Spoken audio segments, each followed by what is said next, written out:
Downtown Toronto at a Walmart store, a security guard heard a little boy crying. He went over and said, "What's the matter, little boy?" And he said, "I've lost my mom. I'll help you find her. Don't despair. What does she look like?" And he says, "I don't know." A couple of minutes went by and the mother came down another aisle and she came out with a shopping cart.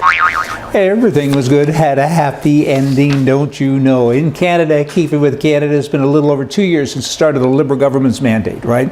And 2 years of nothing but grief and anguish and watching dumb inaction, stupidity, liberalism, stupidism, it's all right there in front of you, communism, but stupidism is probably the most prevalent point that these guys have. The prime mistake, I mean, I got to tell you, he and all of his people, everyone in his cabinet, kind of clueless, and they're trying to destroy Canada, and they're working hard at it, and they're kind of being successful. We can only hope that it does change pretty darn soon. I got a letter here just the other day from Candice Bergen. I know Candice. She's a great gal. She's in the Conservative Party, and she used to be the minister of this, the minister of that, and she wrote me a letter, and she goes on to say this: it's been 2 years, I already said that, a Prime Minister and Finance Minister are under investigation for breaking ethics laws, crippling debt loads, massive tax hikes, too many broken promises to count. She goes on, and then of course concludes with, we got to turf them.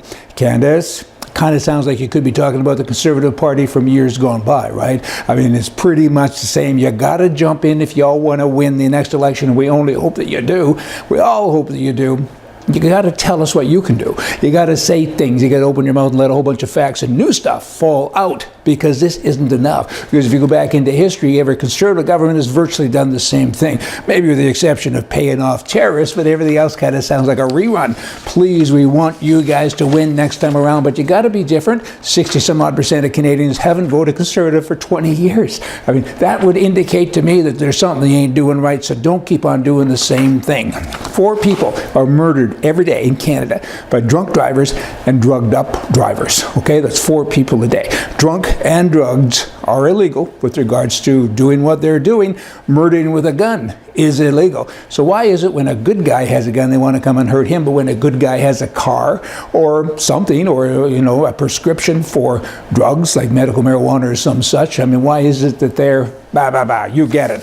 Talking about drugs, recently I just read an article about a company in Canada. I'll get it. Canopy. That's what they are. They're in the marijuana business. I believe it was last quarter, it could have been last month, they had a loss of $1.6 million on a $3.4 billion with a B dollar valuation. Wow, that's quite a business. There's so many other companies like Marifarm.com. They have a market cap, I think, of $100 million, and their stock trades at whatever. You guys got to look all that up yourself. But the point is that there's this massive new business that's going on, not only in Canada, but everywhere in the world. It's kind of intriguing. Hey, y'all come back here tomorrow, and we're going to have more to talk about from the right. See ya.